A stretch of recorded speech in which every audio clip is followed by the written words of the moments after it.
The ninth chapter in IB chemistry will be oxidation and reduction. Here you need to first define what is oxidation and what is reduction in terms of electrons, oxygen, hydrogen, and oxidation number. Okay, you also need to be able to, or rather, teach your student how to calculate oxidation number. Oxidation number of elements. Okay, then they also need to determine which species get oxidized or reduced in reaction. Okay, so usually they will have to calculate the number of the oxidation number before and after the reaction, and if there is an increase, they can decide there's an that element or that species is oxidized. If not, then it is reduced. Okay, and in redox equation, your kids need to be able to learn. The kids need to be able to balance redox equations.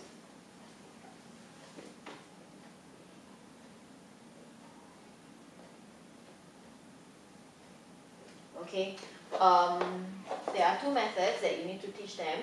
One is the half equation method, and the second one will be the oxidation number methods. Okay, this one will be discussed more in the question section of the video.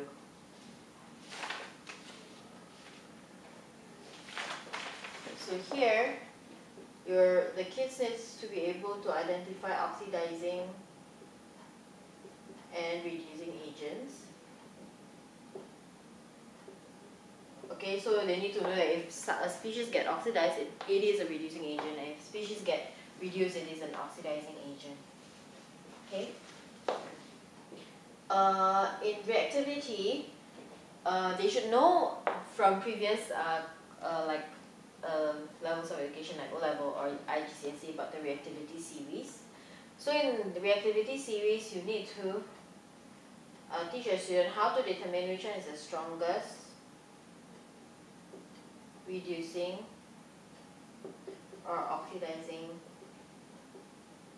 agent in the series. Okay, so strongest and weakest. What do I mean by this? For example, your students need to know the list, like potassium,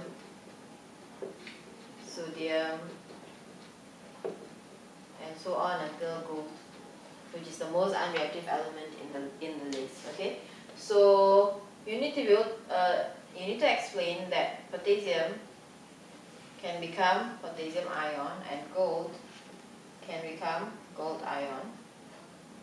And how? Because potassium has the greatest tendency to be oxidized, potassium is the strongest reducing agent. Okay? And because potassium has the greatest tendency to be oxidized, potassium ion will have the least tendency to get reduced. Therefore, this will be your weakest oxidizing agent. Okay, so one of the more important thing to emphasize here is that potassium and potassium ion are different. Potassium cannot act as an oxidizing agent, and potassium ion cannot act as a reducing agent. Most students will use them interchangeably. Like for example, if they ask when they ask what is the weakest oxidizing agent, then they'll say it's potassium, but actually it's potassium ion. So just be sure that you emphasize that to your student.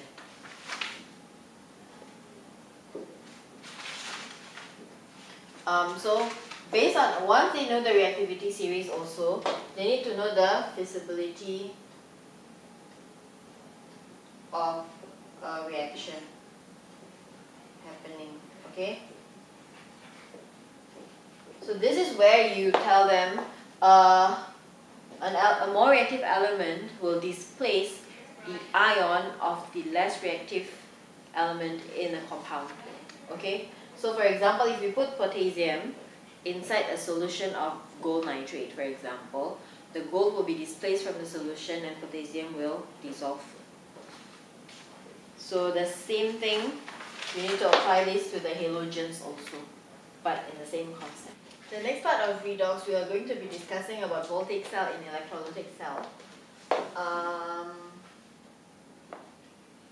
Mainly, students need to know the similarities and differences. Okay, so that includes the setup. For example, a voltaic cell will usually involve two different beakers or containers attached to a voltmeter,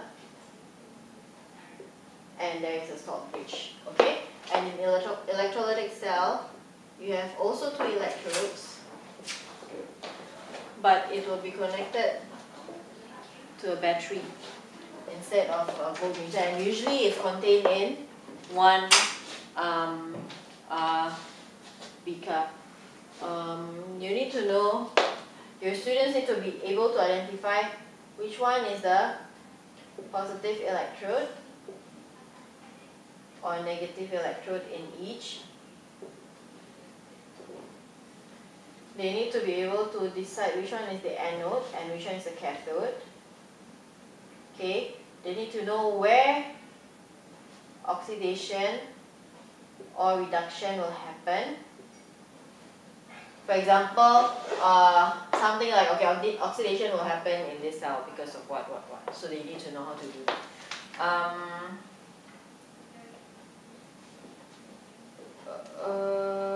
Yeah.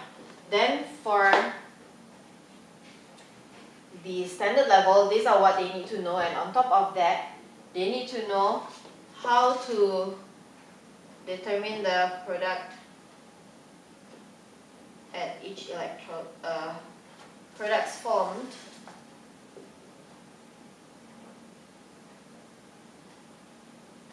at each electrode. Okay, if electrolyte is molten salt. Okay, so for standard level, they only need to know the products when the electrolyte is a molten salt. But if it's higher level, they also need to know if the electrolyte is an aqueous solution. Okay. For standard level, these are the only things they need to know about the voltaic cell. Okay, but for higher level, they need to learn about standard hydrogen electrode,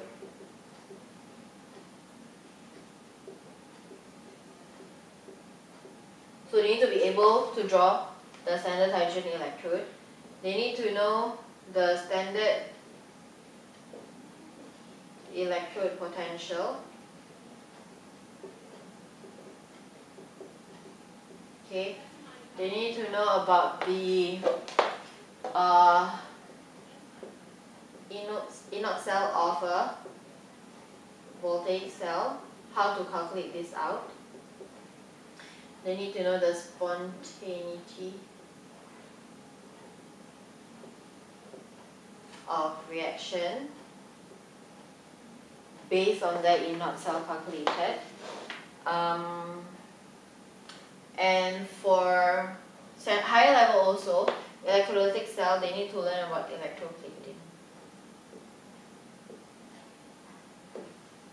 Okay, so usually for this, when I'm teaching a voltaic cell and electrolytic cell, I don't follow the flow given in the notes. I'll just compare them side by side immediately.